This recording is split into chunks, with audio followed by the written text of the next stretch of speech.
Voilà. Bonsoir à tous et je vous remercie infiniment d'avoir été si nombreux à nous rejoindre dans ces temps un peu compliqués.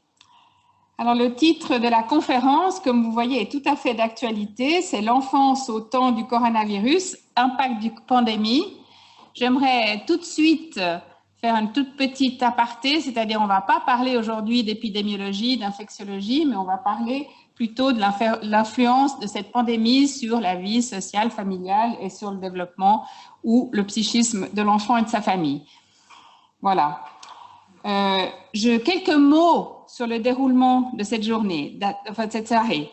D'abord, je vais introduire la fondation qui a permis l'organisation de cette conférence couplée avec les Hugues qui nous ont aidés dans l'organisation. Ensuite, je vais présenter très brièvement le professeur François Ansermet qui donnera sa conférence d'environ 20 minutes. Après, il y aura un débat avec la journaliste Anna Lietti et après, vous pourrez poser des questions par chat et nous relayerons les questions aux orateurs. Voilà. Alors, la Fondation Prime Enfance a été créée en 2007 et elle est au service de la médecine pour l'enfant. Ses buts, c'est de financer des projets dans les domaines de la recherche, la prévention, le dépistage des troubles de développement et des maladies de l'enfant. Comme vous voyez, c'est très vaste. Enfin, c'est une fondation qui se dédie à l'enfance et à son développement. Les projets sont menés à Genève ou par des médecins qui travaillent à l'hôpital des enfants. Cette fondation, donc voilà le conseil de fondation. Je suis la présidente de ce conseil de fondation.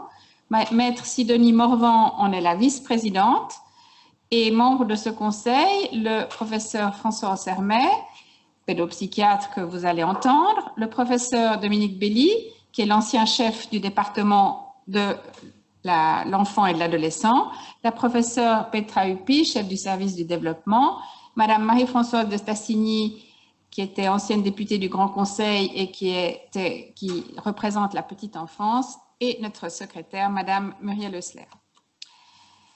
Dans cette fondation, il y a un comité scientifique qui évalue la pertinence et la qualité des projets avant de pouvoir attribuer des fonds.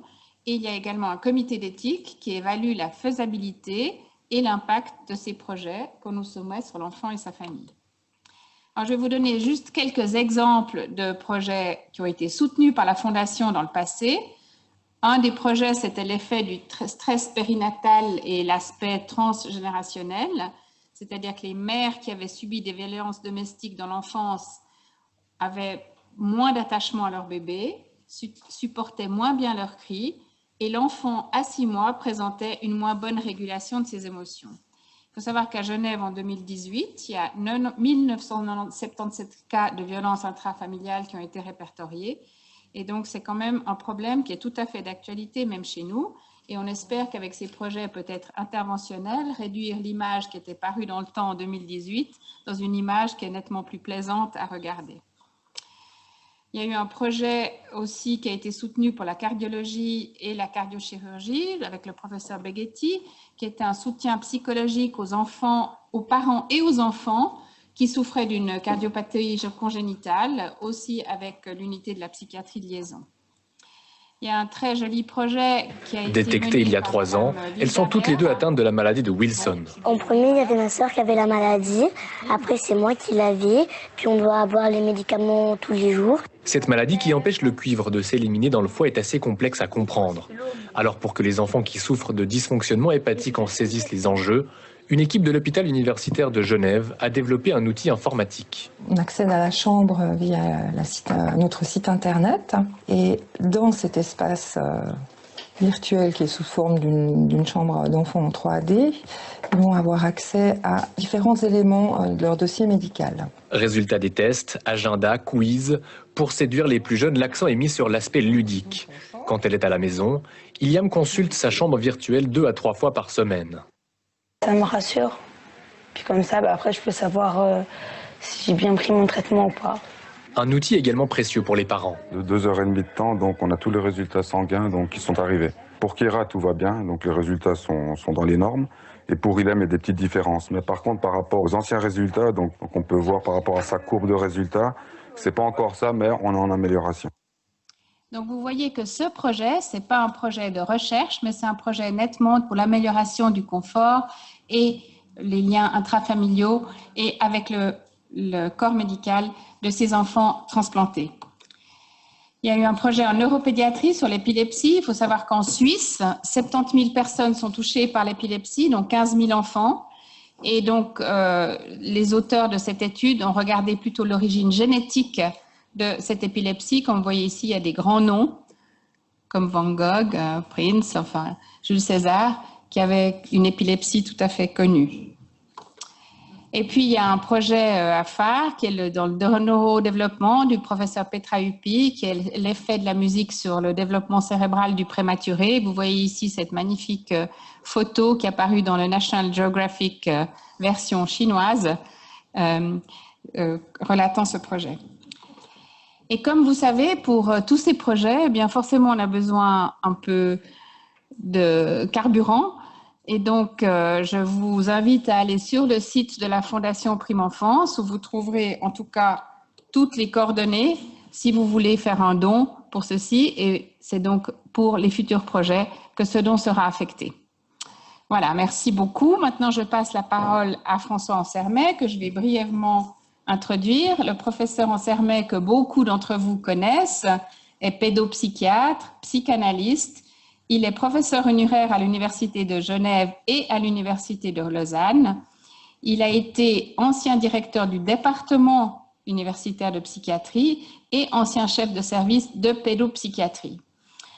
En fait, son activité ne s'est pas du tout arrêtée quand il a arrêté d'être des nôtres, mais il a continué à être membre du comité consultatif national d'éthique à Paris et qui s'est en fait consacré tout récemment aux enjeux éthiques liés à la pandémie.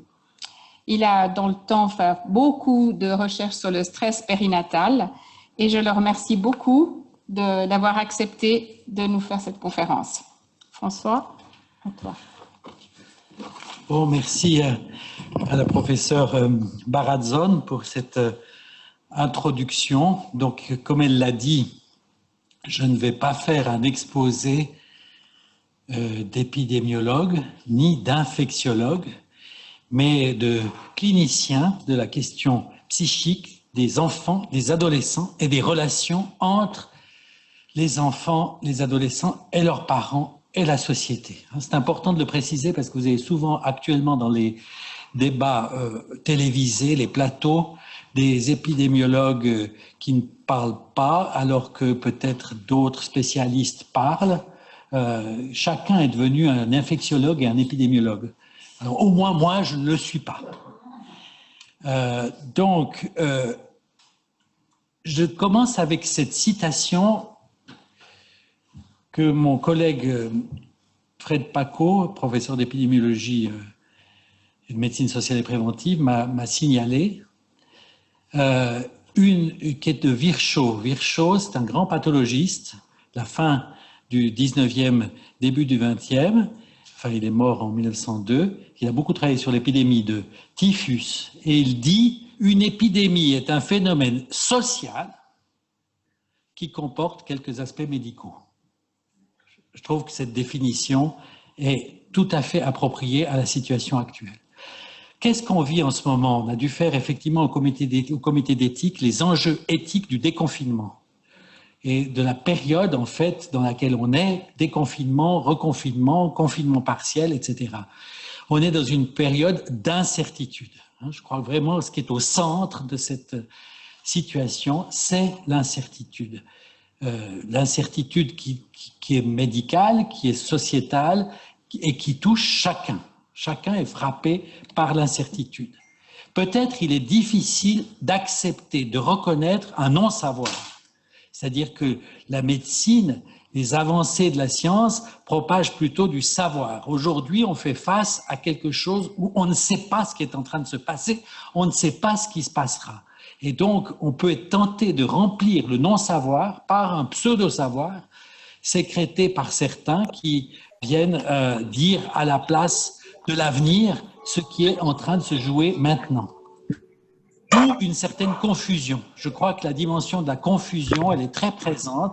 On pourrait dire que le signe d'une épidémie, c'est la confusion. C'est-à-dire qu'une épidémie peut faire... Ah ben, il y a des voix hallucinatives qui nous arrivent. Voilà, quand je parle de la confusion, voilà la confusion. Hein? C'est-à-dire que c'est une confusion des sentiments, confusion des discours, confusion des paroles, des impressions, des convictions. Et un certain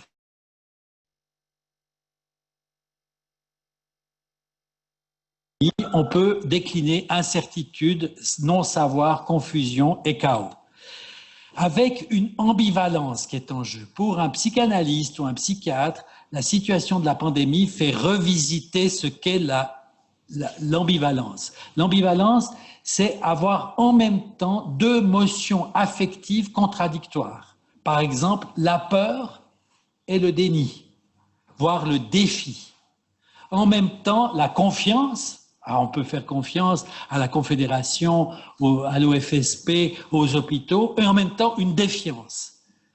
Défiance qui peut aussi toucher le lien social, le lien avec l'autre, une solidarité et puis une hostilité.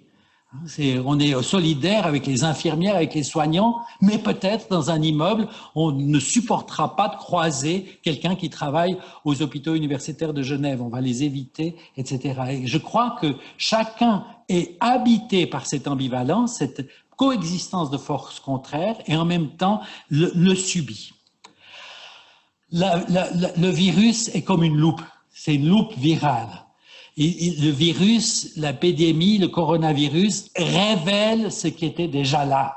Je crois que par-delà ce que ça crée de nouveau, c'est cet effet révélateur qui est présent au niveau collectif, les inégalités, la ségrégation, les violences sociales. On a vu que d'ailleurs la question du racisme venait tout à coup très au centre des débats, et également une loupe sur le plan intime, c'est-à-dire les souffrances individuelles qui sont augmentées. Elles étaient peut-être qu'elles ont été créées par la pandémie, mais elles ont été augmentées par la pandémie, les souffrances familiales, les tensions dans les familles, au point qu'on peut dire que même si on peut, sur le plan psychique, donner quelques éléments des effets de la pandémie sur la psychologie de l'enfant, de l'adolescent, des parents, c'est à chacun sa pandémie. Chacun va le vivre aussi en fonction de ce qui lui est propre.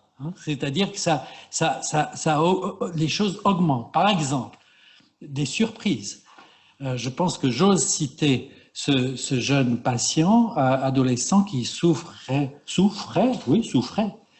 c'est un effet paradoxal, d'une phobie sociale et d'une phobie du toucher majeure. Quand je l'ai vu avec la pandémie qui était apparue, je me suis dit, mais comment je vais le trouver? Est-ce qu'il va arriver à vivre cette situation? Et il m'a dit, je suis soulagé. C'est-à-dire, je suis devenu normal. Ou plutôt, tout le monde est devenu comme moi. Regardez cette société, ils ont tous, moi j'étais en avance sur mon temps. Donc les enfants, je vais d'abord prendre les enfants et ensuite les adolescents très rapidement, juste des points de repère. Évidemment, il faudrait décliner tout ça, les enfants face à la pandémie, les enfants face au confinement, les enfants face au déconfinement, peut-être les enfants face à l'école, l'incertitude, etc. On peut le décliner de manière vaste. Finalement, c'est plus facile de parler du confinement qui est le même pour tout le monde que le déconfinement. Alors, évidemment, dans toute cette succession d'événements, que leur dit-on? Que leur a-t-on dit? Est-ce qu'on leur parle? Est-ce qu'on les écoute? Et eux, que disent-ils? Que disent-ils de tout ça? Est-ce qu'ils disent vraiment quelque chose? Est-ce qu'il n'y a pas aussi un certain évitement? Comment les choses se passent? Est-ce que l'angoisse qu'on peut voir chez un enfant, est-ce qu'elle est l'angoisse de l'enfant ou l'angoisse des parents, l'angoisse de la famille? Il y a une porosité qui est devenue très, très importante. Alors évidemment, on peut se dire par rapport aux enfants, la question, c'est leur rôle dans la propagation, qui a quand même été discuté de manière très affirmative, où un temps on disait c'est des infectants asymptomatiques donc ils sont des porteurs sains, à risque de contaminer leurs aînés, avec une conséquence énorme sur les liens familiaux, et en particulier transgénérationnels, par rapport aux petits-enfants et aux grands-parents. Et une potentielle culpabilité généralisée, c'est-à-dire que une crainte d'être quelqu'un qui peut infecter l'autre, rendre malade, voire tuer parricide, quoi, matricide, grand parricide, grand matricide. Et après, ils sont considérés sont plus considérés comme contaminants. Comment les familles ont réagi? Qu'est-ce qui a été dit? Comment a été vécu ce changement? Est-ce qu'on l'a réalisé? Quelles sont les conséquences? On dit c'est plutôt les adolescents et les 15-30 ans, etc. On sait qu'aussi les réunions de famille sont à risque de transmission, etc. Donc là, on est peut-être dans une certaine... Les enfants face au confinement, ils ont été plongés soudain dans un monde totalement différent, fermeture des écoles, pour certains, les parents toujours à la maison, l'école à la maison, donc un changement qui est peut-être positif, qui a été attendu, avoir ses parents tous les jours le week-end, mais en même temps, peut-être c'est encombrant d'avoir tout le temps ses parents à la maison, ou les parents entre eux. Et au fond, dans ce monde soudain différent, évidemment, c'est à chacun ses réactions. Je voudrais juste citer la réaction d'un enfant, le petit Roméo, que je connais très bien parce que c'est quelqu'un de ma famille, le petit Roméo, qui lui a fait tout à coup s'est passionné pour Alcatraz à 7 ans. Il passait son temps à construire des trucs de pièces de la prison d'Alcatraz. Il a fait des dessins d'Alcatraz. Il a été fasciné que le 11 juin 62, la nuit, 3, que je n'arrive plus à me souvenir, se sont évadés d'Alcatraz. Et les parents me disaient, c'est intéressant, il y a une sorte de... Voilà. Là-dessus, le psychanalyste de service que je suis a dit, quand même, en plein confinement, c'est quand même une réponse assez étonnante que de se concentrer sur Alcatraz. Alcatraz était présente pour Roméo dans le confinement, et elle est plus présente dans le déconfinement de la période actuelle. Alors les enfants face au déconfinement, effectivement, il s'agit pour eux de faire face aux mesures barrières. Alors évidemment, avec la question, est-ce que les mesures barrières sont des barrières à la relation? Question complexe, avec en particulier les masques. Les masques, la task force suisse se préoccupe des masques et des conséquences des masques chez les femmes Covid positives par rapport à leur relation aux enfants, relation précoce. Pour les psychiatres d'enfants, les psychanalystes, on revient à une question originaire de notre spécialité, c'est-à-dire la question de la relation précoce et du rôle du visage, de son expression dans l'accordage affectif, dans la régulation émotionnelle, de part et d'autre. Spitz avait comparé des enfants en prison avec leur mère, criminelle ou autre, avec des enfants dans un orphelinat modèle, et il avait montré que le quotient de développement dans les prisons était bien meilleur que dans l'orphelinat modèle, où les infirmières portaient, comme nous aujourd'hui, dans la plupart des lieux, des masques qui cachaient une partie du visage. Donc, d'où l'intérêt du bas du visage, et toutes sortes d'études, même des modèles expérimentaux ont fait un still face, c'est-à-dire une position indifférente, indéchiffrable pour l'enfant, qui désécurise énormément d'enfants. Donc, aujourd'hui, le masque, c'est plus seulement pour les femmes Covid positives dans la relation précoce, mais c'est aussi dans les crèches et les garderies, avec effectivement une inquiétude qui est justifiée. Pour moi, ça reste des personnes significatives qui s'en occupent, c'est pas des mères déprimées, c'est pas des gens... Voilà, je pense qu'il faut peut-être se concentrer à inventer des suppléances, enfin, peut-être se dire quel est le facteur de risque, quelles sont les ressources dans le regard, dans la voix, la parole expressive, l'intonation, la prosodie, les regards, les mimiques, les gestes. Tout ça peut introduire une nouvelle façon d'interagir avec l'enfant sans être seulement dans ce barrage-là. Les adolescents, autre thématique, la pandémie puis le confinement, pour beaucoup, a été une sortie du temps, de leur temps, et une sortie du lien social. On peut dire que les adolescents se confinent peut-être dans leur vie en n'étant pas chez eux et en trouvant des relations avec les autres. Donc effectivement, ça bouleverse complètement la place de l'adolescent dans la société et dans la famille que d'être confiné. Là, j'ai demandé l'autorisation d'une jeune qui s'appelle Lila Le Forestier, qui a accepté que je donne son nom, qui a 18 ans et qui a vécu toute cette période en faisant un carnet de confinement qu'elle appelle carnet d'esquisse et qu'elle dit carnet de tous les jours, et que je trouve exprime extrêmement bien ce qui peut être vécu par quelqu'un qui est une artiste pour moi, une créativité, une solution dans la création. Comme ce dessin, je ne sais pas où est passé le temps.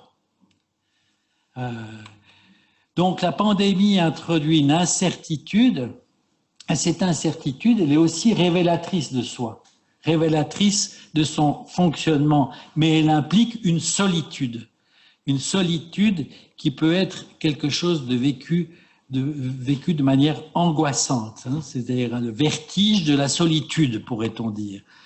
Là, c'est un dessin d'elle, de nouveau, hein, qu'elle fait en plein confinement, qui décrit quelque chose de l'immensité qui l'entoure. Waiting to someone for somebody, hein, donc devant son écran, sur un divan, en train de regarder qui serait là, quoi, dans ce monde devenu vide, quand même. Souvenons-nous, hein, maintenant, on est dans un autre moment, avec un petit rappel qu'elle fait, tout le malheur des hommes vient d'une seule chose, qui est de ne pas savoir demeurer en repos dans une chambre. Blaise Pascal, les pensées. Alors, je ne sais pas si Blaise Pascal a vécu un confinement ordonné par le Conseil fédéral de l'époque à Clermont-Ferrand, mais enfin, c'était quelque chose qui est totalement central dans ce qu'on vient de vivre, le vide, l'angoisse, hein, et un vide, écrit-elle, un vide incessant dont je ne peux plus me vider, me remplit. Extraordinaire. Je trouve qu'elle dit plus que ce qu'on peut en dire. Le silence, qu'elle cite beaucoup Pascal, le silence éternel de ces espaces infinis m'effraie. L'expérience du silence, l'expérience de la solitude. Mais en même temps, dans cette solitude, il y a une tension. Et comme elle l'écrit, mais ça fuse tellement que mes propres pensées n'arrivent plus à me suivre. Avec ce corps décapité qui fonctionne tout seul et que les pensées, on ne sait pas où elles sont. Donc, il y a un certain traumatisme, la pandémie, traumatisme du confinement, traumatisme, on pourrait dire, du déconfinement. Peut-être le déconfinement a plus de valence traumatique, de stress du déconfinement, incertitude et leurs après-coups. Et là, je rappellerai que toute situation, comme par exemple Covid, implique un certain traumatisme, mais le traumatisme révèle ce qui est en amont, l'histoire, les symptômes, le fantasme, la structure, le fonctionnement de la famille, et qu'il faut pas, il y a une double ligne de causalité, hein, des séries complémentaires, comme disait Freud, c'est-à-dire un côté où il y a l'effet de la pandémie, ok, mais il y a l'effet grandi, accéléré de tout ce qui était en amont, qui crée en aval des effets multiples. Alors, en particulier, étouffé du Covid, étouffé du confinement, étouffé sous les masques, étouffé sous les conséquences économiques et sociales, raciales, jusqu'à George Floyd, sous le genou d'un policier blanc, I Can't Breathe, qui est quand même incroyable. Et elle avait fait cette image qui, à mon avis, précédait cette histoire, et Let Me Breathe, hein, qui est un collage et qui décrit bien un sentiment. Voilà, adolescent, on était jeunes, on pensait que s'aimer, c'était se faire du mal. Donc, question majeure de la pandémie sur l'amour au temps du Covid, quoi, qui est différent qu'au temps de Brancusi, ou d'images possibles. Peut-être il faut effectivement appliquer une nouvelle érotique, en particulier du baiser, mais enfin tout le reste des pratiques marquées par cette incertitude. Jusqu'à, bon, Magritte avait anticipé la question sur les amants. Noli me tangere, c'est le Titien, ne me touche pas. Vous avez toute une série, je n'ai pas fait une exégèse de l'histoire de l'art, mais enfin c'est quelque chose de central dans la culture. Là c'est le Jardin des délices de Jérôme Bosch, vous voyez qu'ils font des trucs bizarres que peut-être même les adolescents aujourd'hui n'imaginent pas. Enfin si vous regardez un peu en détail, vous verrez que ça prend des formes particulières, mais qu'au milieu il y a une jeune fille sous un masque qui est une sorte de fleur, et voilà. Bref, je termine. La situation de la pandémie, c'est une crise pour les enfants, pour les adolescents, pour chacun, pour la société. Je pense que peut-être dans la discussion qu'on aura, il faut être dialectique, c'est-à-dire qu'il y a un côté catastrophique à une crise et il y a un côté toujours bénéfique à une crise. L'étymologie chinoise de crise dit à la fois danger et opportunité. Donc la question, c'est de savoir quelles opportunités aussi peut-on penser à partir de ce que les enfants vivent et nous disent, les adolescents, les parents, les jeunes parents dans cette situation. C'est une période d'un temps particulier, comme l'a bien isolé cette personne avec ses croquis, le temps grec, une occasion, où est passé le temps, le temps kairos, comme le temps grec kairos, c'est-à-dire une occasion, une opportunité à saisir, un instant essentiel. Je pense que beaucoup de familles ont aussi saisi ce moment pour communiquer différemment, pour se retrouver, pour savoir qui ils étaient, qui transforme un événement ici, effectivement douloureux, en un possible commencement, peut-être pour la société aussi, pour l'enfant, pour les parents, pour chacun.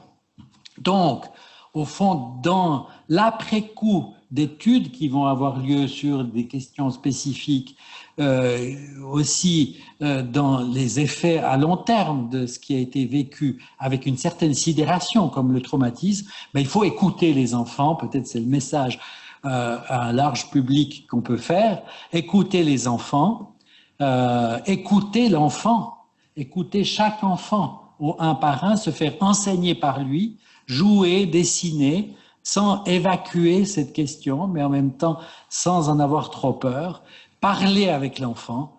Tel est le message que je peux donner à la fin de cet exposé. Voilà. Merci. Est-ce que ça marche? Merci François Ansermet pour ce très intéressant exposé qui nous indique toutes sortes de pistes de réflexion. Il va falloir choisir pour les questions.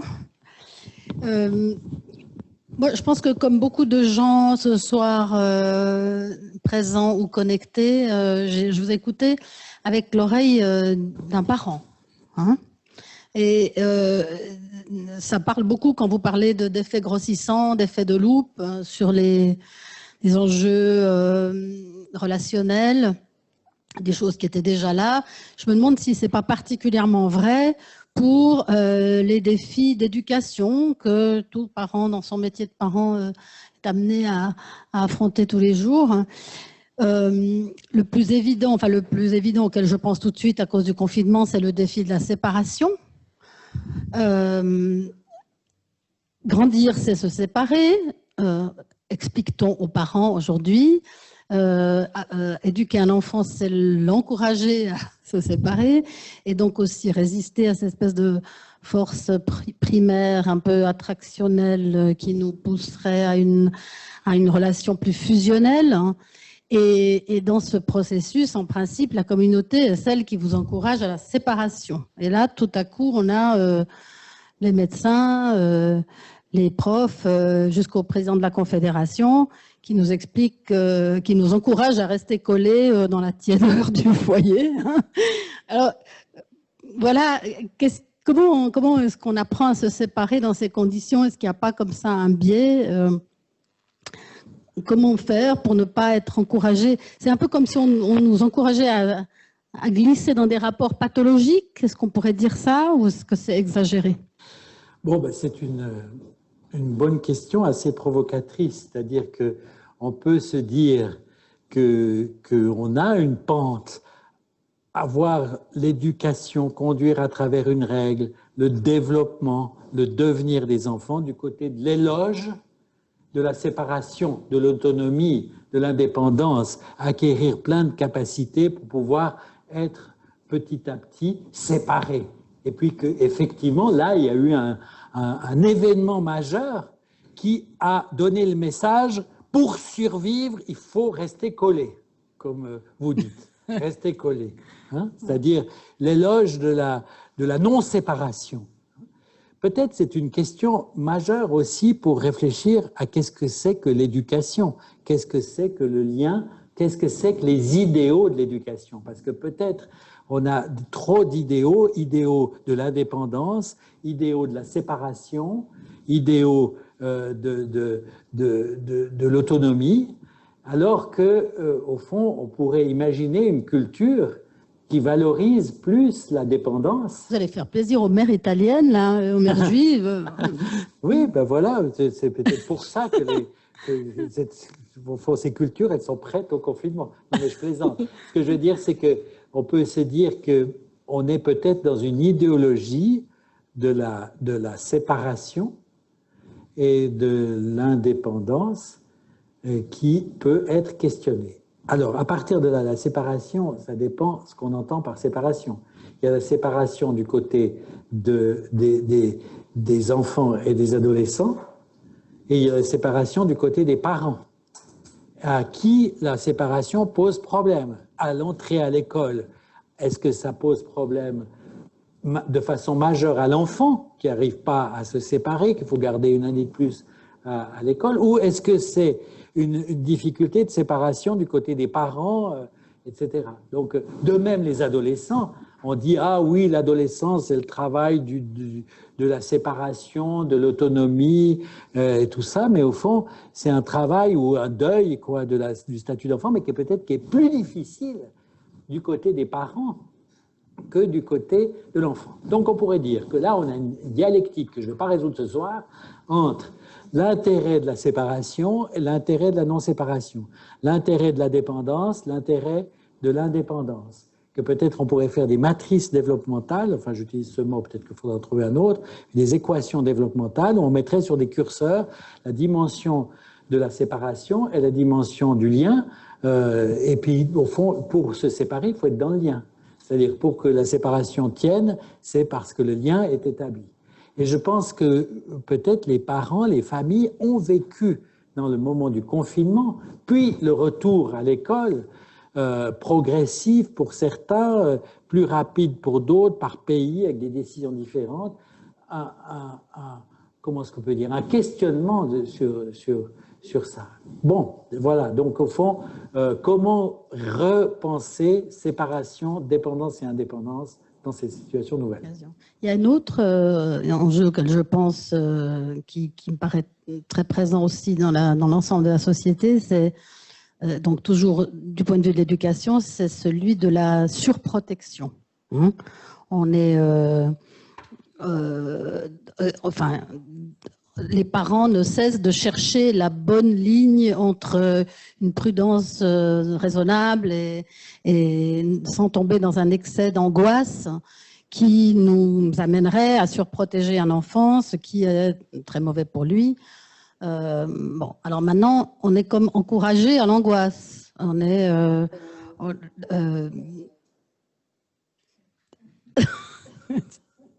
Ça fait des échos. Je me tais. Hein. C'est bon. Voilà. D'autant plus qu'on est, on est déjà dans un climat social où, disons, la tolérance au risque diminue, est quand même très basse. Alors moi, je me pose la question, je vous pose la question, est-ce qu'on va vers un monde où on va apprendre à nos enfants à avoir peur de tout avec quelles conséquences sur l'équilibre psychique? Au fond, est-ce qu'on aurait pu se poser des questions comme celle-là, qui paraissent majeures et évidentes, l'année passée? Je pense que ça paraîtrait un truc bizarre de dire oui, la surprotection, le truc et tout ça. Alors qu'aujourd'hui, on peut revisiter la question de la peur. Au fond, l'épidémie, la pandémie a été une pandémie de coronavirus. Elle a été une pandémie de peur. Elle a été une pandémie de déni. Elle a été une pandémie de défi. Elle a été une pandémie de crise de confiance. Elle est multiple, la pandémie. Et autour de ça, on revisite chacun de ces éléments, dont la peur. Parce qu'au fond, à quoi sert la peur? Qu'est-ce que ce serait un enfant sans peur? La peur a une fonction protectrice. Après, il faut dialectiser le mot, hein, parce que la peur, c'est la peur de quelque chose, et là on est dans la peur de l'infection, la peur du virus, et puis la peur, c'est différent de l'angoisse.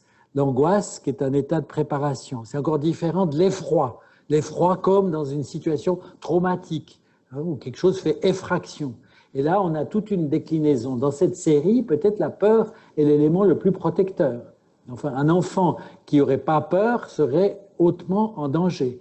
Alors peut-être qu'il y a des peurs de vie et des peurs de mort. Je veux dire, des peurs du côté de la vie et des peurs du côté paralysant et qui empêchent la vie. Alors c'est vrai que la question, on verra dans l'après-coup, peut-être qu'on peut s'en préoccuper, et là, d'où l'importance de parler aussi des réactions psychiques, affectives autour de ça, qu'il y ait un tout autre statut de la peur, hein, qui est un climat de surprotection qui fait que finalement, le monde extérieur est vu comme dramatiquement dangereux, hostile, et qu'on aura peut-être des difficultés, des angoisses de séparation d'un type nouveau qui seront secondaires à cette culture. Hein. On pourrait voir ça même plus loin. Comment seront ces enfants qui réagissent peu? Parce que moi, j'ai vu souvent des enfants, ils sont plutôt évitants. C'est pas vraiment, oui, bon, il est tout petit le virus, quoi. On va pas avoir peur de ça. Mais il y a un évitement, un évitement. L'évitement est très présent. Qu'est-ce que ça sera, les traces de cet évitement quand ils seront adolescents? Quel rapport ils vont avoir à la peur quand ils seront parents? Au fond, certains d'entre nous ont pu vivre une vie sans trop d'épidémie ou de pandémie, mettons jusqu'au sida, quoi. Et puis qu'il a été peut-être une pandémie dont il faudrait faire le côté différentiel avec le coronavirus. Mais au fond, on a vécu sans avoir des générations comme la mienne, sans avoir... Avant, il y avait les gens qui avaient la guerre, il y avait les gens qui étaient dans ces situations. Au fond, cette question de la peur, elle fait partie des passions fondamentales, des affects qui constituent la vie de chacun. Et que cette question de la peur ne peut pas être traitée seulement par la surprotection. Après, il y a la question de la perception du risque, hein, et là, on entre dans les questions intergénérationnelles. Il y a une espèce de... Enfin, on demande aujourd'hui, on nous dit que les adolescents n'ont pas de perception du risque, ou disons ils ont des conduites à risque, mais on nous explique aussi qu'ils ne sont pas connectés complètement dans les neurones pour percevoir le risque dans sa réalité. Et on se retrouve à devoir dire à ces adolescents, vous devez être prudents, mais c'est même pas pour vous, c'est pour les autres. Alors, ça c'est vertigineux. On se dit, comment est-ce que le malentendu n'est pas intergénérationnel et pas fatalement programmé là? Comment on fait pour dire à un adolescent de faire attention pour les autres alors qu'il n'arrive même pas à percevoir le risque pour lui-même? Absolument, oui. Alors là, on décline vraiment tout ce autour de quoi on se constitue. Hein. La séparation, la peur et le risque. Donc il y a un plaisir du risque. Ouais. Le risque, il est pourvoyeur de sens. Mais est-ce que c'est le même quand on met les autres en danger? Alors justement, je me pose la question, c'est-à-dire quelle est la différence entre sauter à l'élastique et ne pas mettre l'élastique de son masque, quoi. Hein? Nouvelle question sur les conduites de risque. peut-être qu'on expose plus l'autre à un risque si on ne met pas son masque, ou bien on s'expose plus soit à un risque si on ne le met pas. Il y a toute une granularité du risque qui a quand même changé. Donc là, il y a le plaisir du risque. Hein, c'est-à-dire que, alors bon, plaisir du risque qui peut être mis en jeu dans l'amour, dans la sexualité.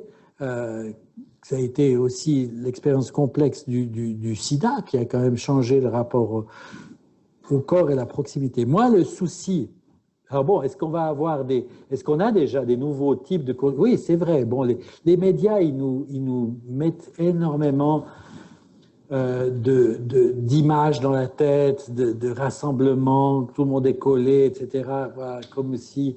je pense que là, il y a quelque chose de l'élaboration du risque qui est particulier. Pour moi, le risque en jeu dans cette affaire, c'est la relation à l'autre. C'est-à-dire une culture qui s'introduirait, peut-être qu'elle est déjà là, de défiance par rapport à l'autre. L'autre devient menaçant. Qui est menaçant? C'est le plus proche. C'est le voisin, c'est même les petits-enfants pour les grands-parents. C'est le plus proche qui devient menaçant. Et ça, je pense que c'est un risque pour la société. C'est sûr que la défiance, l'absence de confiance, la disparition du lien, on advient dans le lien, on se construit depuis l'autre. L'autre nous constitue autant qu'on se constitue.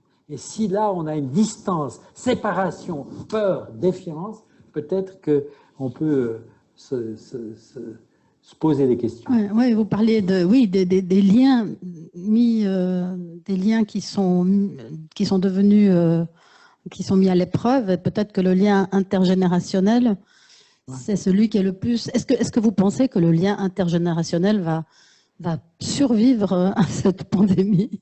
Oui, et ça, on peut se poser la question parce qu'au fond, on avait beaucoup le lien intergénérationnel parent-enfant. Puis maintenant, on a un débat sociétal où le lien touche plusieurs générations. Et puis, j'ai dit les grands-parents, mais ça peut, vu la longévité des gens, et peut-être que les enfants sont nés de femmes jeunes, toucher même les arrière-grands-parents. Donc, c'est quelque chose dans la lignée qui est complexe par rapport à la finitude. Et tous les gens qui ont perdu des proches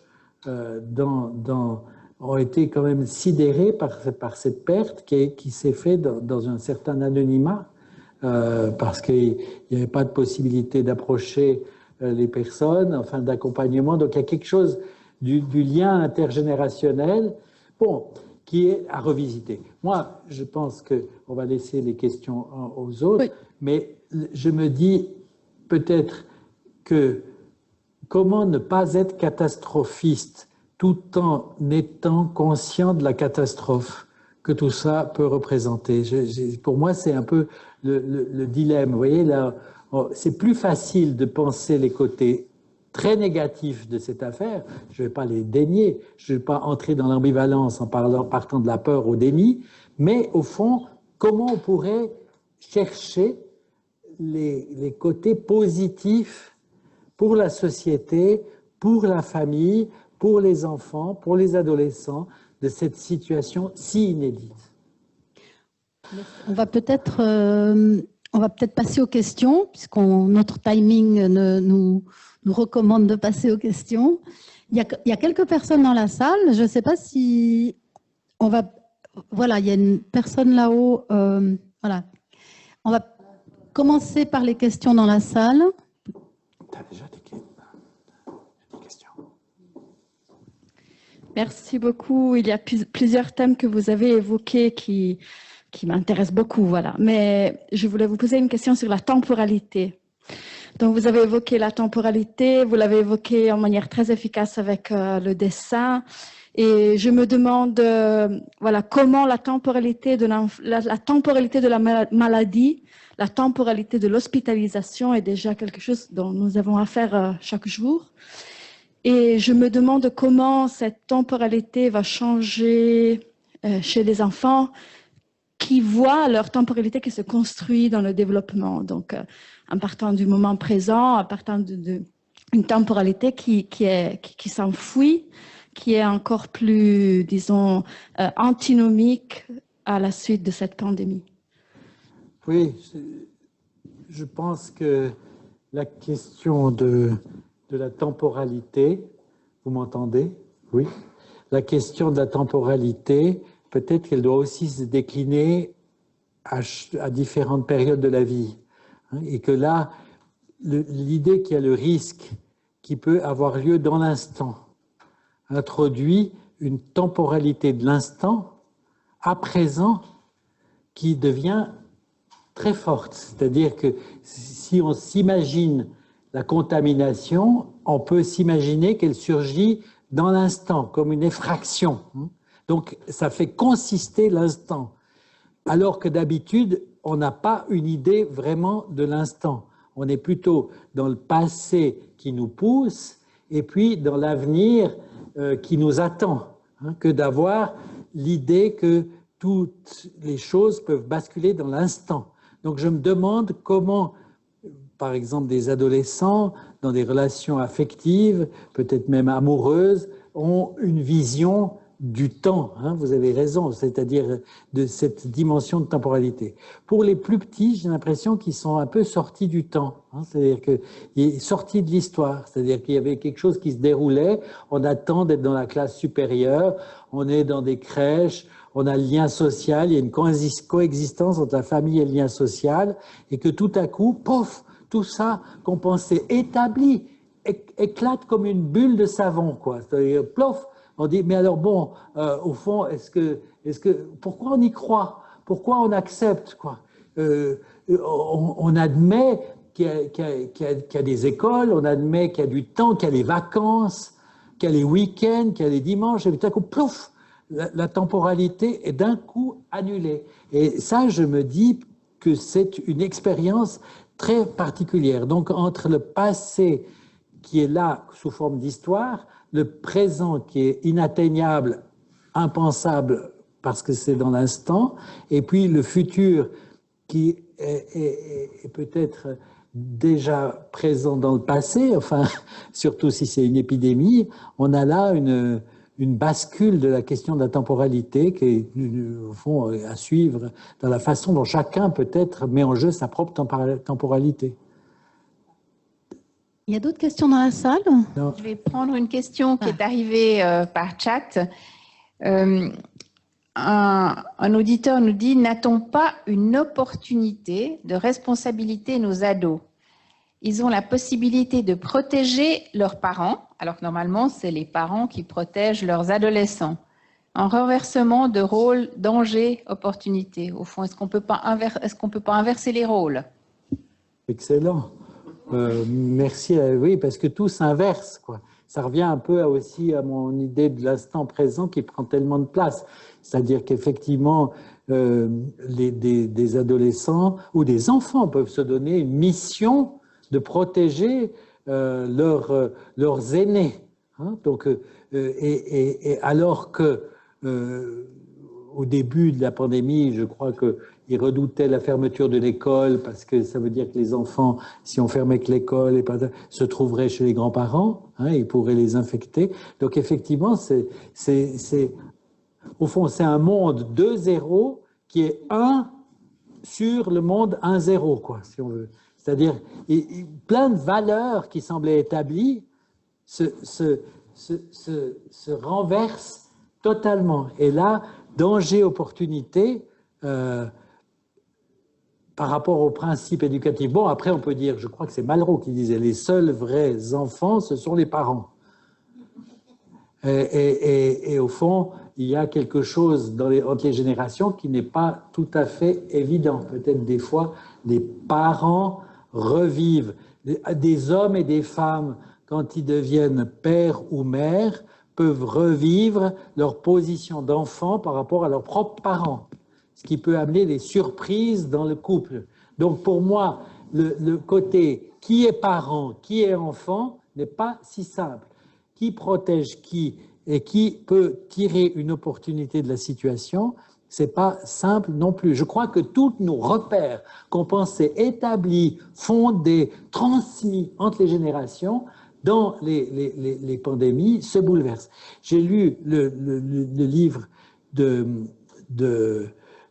Delumeau, je crois, sur la peur en Occident. J'ai peur que je crois que c'est bien Delumeau. La peur en Occident. Il y a un chapitre sur la peste qui est extraordinaire, parce que j'ai lu ce chapitre sur la peste. Bon, tout le monde l'a fait l'expérience aussi avec la peste de Camus, mais l'histoire de la peste au Moyen-Âge et à la Renaissance, si vous lisez cette histoire, on a l'impression que c'est un journal d'actualité, quoi. Donc il y a un basculement des valeurs qui est majeur et basculement des oppositions. C'est pour ça que pour moi, ces oppositions, ce que j'appelle l'ambivalence, c'est peut-être le clivage, les oppositions entre des choses qui ont pensé s'opposer se trouvent basculées. On va encore prendre. Oui. On prend encore une question? Oui, il y a pas mal de questions. Alors François, un de notre collègues qui dit il a été annoncé un peu partout dès le début du confinement que les violences conjugales et la maltraitance infantile allaient forcément augmenter. Or, les chiffres ne semblent pas être si dramatiques. Donc, quelles sont tes réflexions là-dessus? Bon, alors, je ne veux pas dire chaque fois très bonne question. Quand on dit très bonne question, c'est souvent que c'est difficile d'y répondre. Hein? Et alors, au fond, j'ai regardé la littérature sur cette question. Effectivement, ce n'est pas évident du tout. La ligne de plus forte pente, c'est de dire on enferme des familles dans des lieux confinés. Au fond, il peut y avoir des violences domestiques, des violences conjugales, des violences familiales, voire des abus sexuels par rapport à cette proximité maintenue. C'est vrai que les travaux qui sont sortis, mais il y en a d'autres qui vont sortir, on est peut-être un peu tôt, sont très difficiles à interpréter. Ce serait vraiment une mission d'épidémiologie sociale ou d'épidémiologie psychiatrique de voir ça. Par exemple, une étude des archives de pédiatrie, pour prendre un pays proche, la France, ont montré, par contre, ont montré qu'entre le 13 et le 19 avril 2020, il y a eu 14 531 appels contre, à la même période en 2019, seulement 7 674 appels. Donc, une augmentation de 89,4%. Donc, c'est énorme. Mais les gens qui font des études vont discuter ces résultats. Et ils disent, mais en fait, il y a un biais, parce que les lignes d'appel régionales ont fermé, parce que les gens ne pouvaient pas aller travailler. Donc, tout ce qui était des services locaux a été reporté sur la helpline nationale. Donc, au fond, c'est une augmentation qui n'est peut-être pas vraiment une augmentation. Et au fond, il y a beaucoup d'articles qui indiquent que la réalité semble différente de ce qu'on avait attendu. Mais, une fois de plus, il faut reprendre mon schéma sur l'après-coup, ça dépend ce qui était en amont et comment l'amont s'engouffre dans l'aval. Une famille en souffrance, avec des violences, avec des conditions socio-économiques gravissimes, mises dans cette contrainte, avec aussi le côté de la crise économique qui s'ajoute à la crise sanitaire.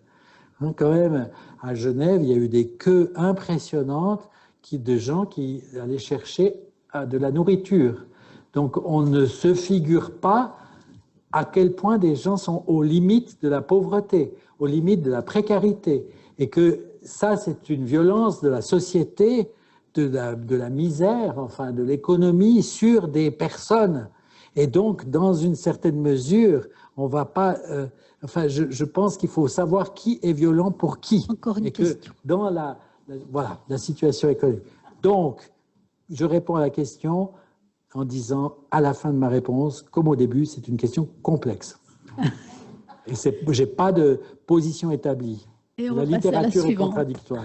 On va te poser un résumé d'autres questions qu'on a reçues qui pour toi sont beaucoup plus faciles à répondre. Porte tes masques pour les petits dans les crèches. Comment faire parce qu'ils sont déprivés de notre atout développemental tellement important de l'expression émotionnelle de nos visages? Est-ce qu'il faut développer des masques transparents? Quelle est ta solution? Bon, alors j'ai mentionné ça très rapidement en passant, en disant qu'effectivement, on redécouvre avec ça ce que les premiers, Spitz, mais aussi Tronic, les fondateurs de la psychiatrie et du nourrisson et du tout petit enfant ont su, c'est-à-dire que l'enfant peut construire sa position subjective en se voyant dans le regard de l'autre, c'est-à-dire en se voyant dans le rôle de miroir de l'autre, et que cette image dans l'autre, elle n'est pas seulement constituée pour lui, elle est constituante. Or, cette image ne fonctionne pas seulement avec les yeux, mais avec le visage entier. Donc, je l'ai dit dans l'exposé, je pense que ça, c'est une question où les éducateurs, le monde de la petite enfance que je connais, je pense qu'ils vont avoir une créativité, ils vont trouver des façons de mettre des gestes, peut-être pouvoir aussi jouer à enlever le masque et le remettre dans certaines situations avec une certaine distance pour, au fond, jouer avec cette règle que d'ici peu, il y aura de l'invention chez les éducateurs de la petite enfance, chez les gens qui travaillent dans le monde de la petite enfance. Alors, le masque transparent, c'est effectivement un grand débat par rapport aux enfants malentendants.